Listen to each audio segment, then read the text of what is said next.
Ho iniziato a disegnare delle notizie, allora non c'era neanche Facebook o i social network nel 2003.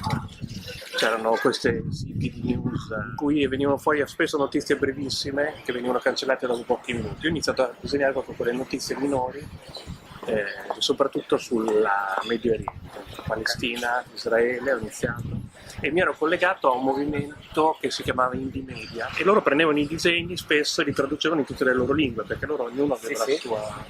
Era quasi un social network, però di attivismo. E quindi ho fatto questa serie di disegni, li mettevo online in un sito web e iniziarono molto a essere divulgate. Iniziai un po' a seguire le notizie e soprattutto in quei periodi i movimenti di piazza, le primavere arabe, seguì molto quella di El Cairo e facevo i disegni che loro poi usavano nella loro comunicazione. Era tutta una cosa fatta non a fini di lucro. E poi con il tempo è diventato sempre più invece sulle persone, quindi la persona incarcerata, la persona che ha subito violenza, il giornalista ucciso spesso o arrestato, e sono entrato in contatto anche con le famiglie, fino a un certo punto ero io che cercavo cosa fare, le cose sembravano più urgenti.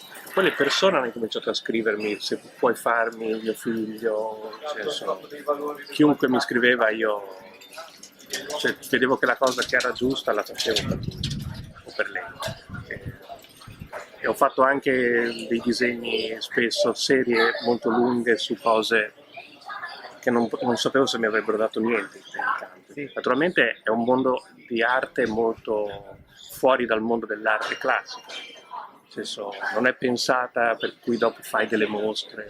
Io ho visto che invece ci vuole molto lavoro, però poi ci sono anche risultati, anche per il proprio ego. Sì, certo.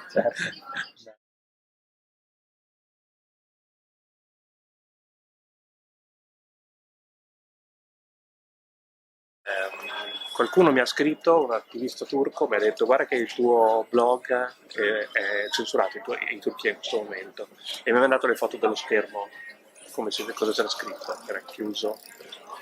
E anche Twitter mi ha scritto, uno di Twitter, dicendomi che il governo turco aveva chiesto di far chiudere il mio profilo Twitter e non si sono rifiutati però mi hanno avvisato, perché se insiste un governo potrebbero anche chiuderlo.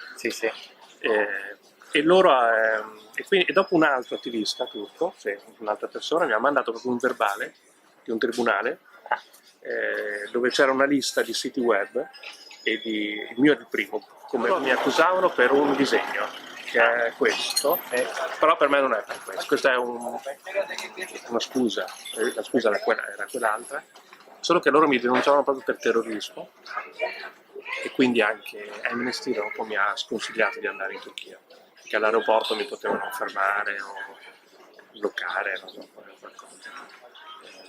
Però io dopo ho fatto ancora più cose contro il governo turco, proprio perché ci tengo così tanto a quel paese, a parte questo qui che hai visto di arte, anche molto offensiva, cerco di non offendere mai nessuno, neanche i cattivi. Quindi anche quando uno si mette a fare i disegni, che ne so, sulla Nigeria, bisogna conoscere un po' la politica, anche il loro modo di guardare i disegni, la rappresentazione, cosa può offendere di più, e conoscere un po' la politica dell'uomo.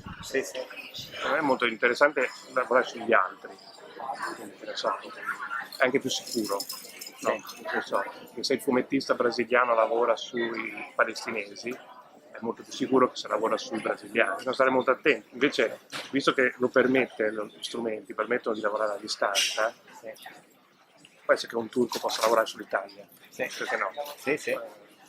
Quando all'inizio non capiscono bene perché lo fai, no? Perché cosa vuole questo qua che viene da un altro paese e parla di noi. Dopo invece se entri nell'ordine della comunicazione, di queste cose, anche se sei di un altro paese, sei credibile per loro. Quindi...